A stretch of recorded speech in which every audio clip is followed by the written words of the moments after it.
丢了。是啊，我预料中的事情。他真的预料到了吗？从孙中山的天下为公开始，到陈独秀发表后生沙场檄文，由蒋介石最新炒股，到好兄弟戴季陶带回共产党宣言，那时的他们都无法推测自己竟能搅动历史波澜。一位股民，一位自媒体和一位海归花花公子，就在1920年的上海留下了玩味的往事。世界各大城市的唐人街区几乎都竖立着中国牌楼，牌楼正中会有一些字，最印象深刻的莫过于天下为公这4个字了。这4个字在华人世界如雷贯耳，这也是国父孙文一生追求的信念。那这4个字在什么时候开始广为传播呢？现在正值大陆的五一假期，而天下为公这4字正与中国五一劳动节的诞生息息相关，而共产党的雏形也竟由此形成。1886年5月1日，芝加哥工人为了争取8小时工作制举行游行，并取得了胜利。为纪念此次胜利，恩格斯领导的第2国际成立大会上将5月1日定为国际劳动节，30年后传至上海。当时作为具备发达工商业的上海，自然拥有庞大的工人基数，工业化的飞速进程和马克思主义出现，资本和工人两方的矛盾日益突出。相比农民和学生，工人更具对抗优势。上海特殊的社会经济结构让上海工人的思想更开放，为工人武装起义提供了优渥的土壤。尤其在法租界，共产党成立了各种组织，举办了各项会议，发行了无数刊物。所以法租界有个别号“红色1平方公里”。实地走访以后，发现这些设点排布很密，就像一张网，笼罩法租界的核心区。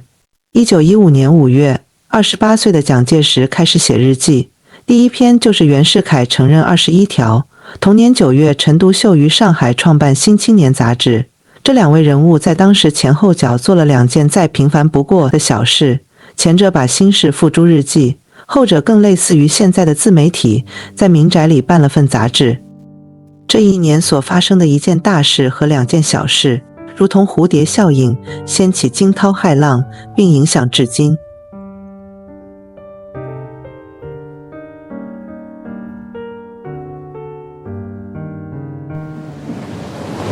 不行，上海丢了。是啊，我预料中的事情。他真的预料到了吗？1911年10月15日，这一年，同盟会上海负责人黄炎培与民国产婆赵凤昌在南阳路的西阴炉商议后，与陈其美等人密谋，策划了上海起义。在这一连串民国枭雄的名单中，很多人连半张照片都未留下，其中就有穆香瑶。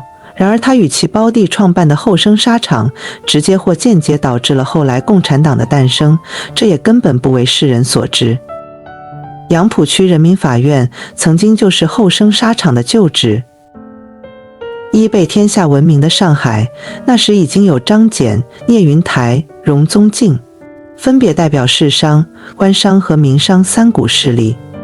而木偶初则是以现代化的企业管理模式挤进前4，是知识创业的开拓者。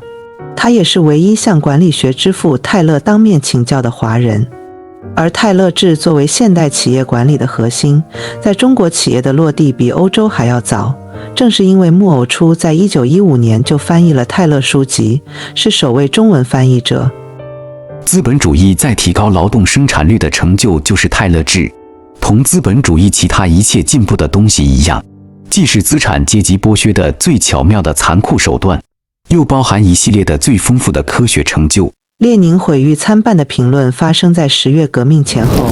革命前，泰勒制是剥削手段；革命后百废待兴，却急需泰勒制提高生产力，恢复经济。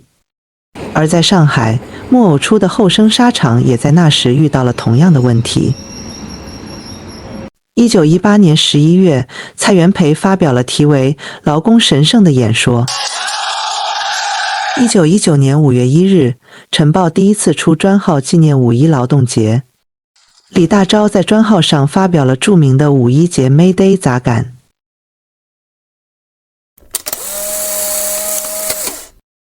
1920年，《新青年》杂志推出劳动节纪念号，封面是罗丹的名画《劳工神圣》，孙中山先生为之题词"天下为公"。北大校长蔡元培在扉页上题词"劳工神圣"。在红色1平方公里覆盖的范围内，梧桐掩映的南昌路曾经是法租界的高档住宅区。去年我们路过的这栋带有法国文艺复兴特征和 Art Nouveau 风格的法国总会，它的对面就是《新青年》杂志编辑部的旧址，也是共产党诞生的地方。在典型的石库门弄堂里，依旧可以看见头顶上飘荡的上海特色晾衣服方式。对面是法国总会里莺歌燕舞，而这里充满市井烟火。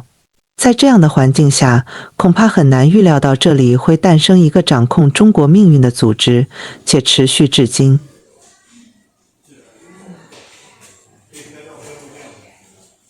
1920年2月，陈独秀自京抵沪，寓居此处，新青年编辑部也随迁于此。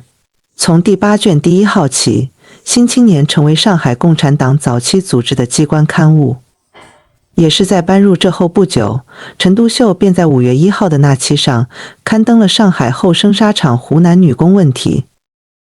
而陈独秀抨击的正是后生纱厂的资本家莫偶初等人到湖南招聘翻班女工的事件。实际上，莫偶初给的待遇在当时上海处于平均，但远高于湖南。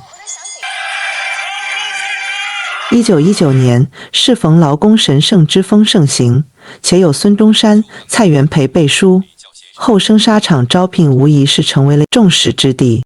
这场对资本家的大征讨中，资本家成为了弱势，工知们占了上风，而主角湖南女工们却争先恐后排队报名上班。纱厂在投产当年就实现了盈利。一边是如火如荼的大革命，一边是纱厂等实业对金融需求的愈发蓬勃，一个伟大的市场诞生了。1920年，在戴季陶、张静江、蒋介石等的推动下，上海证券物品交易所成立了，选址就是这里，曾经的洋泾浜畔，现在的延安东路。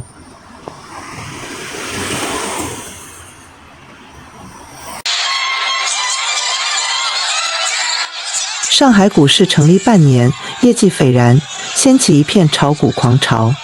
蒋介石也顺势成为股票经纪人，而伴随后来股市崩盘、炒股破产，蒋经纪人却因祸得福，成为了后来的蒋校长和蒋总统。1920年的上海，这样两个世界看似没有交集，但是他们就如同该隐与亚伯。你猜谁是谁？蒋纬国谣传中的父亲戴季陶在1920年的上海也在平行世界穿梭，上交所的成立有他的身影，而他又是共产党的元老人物。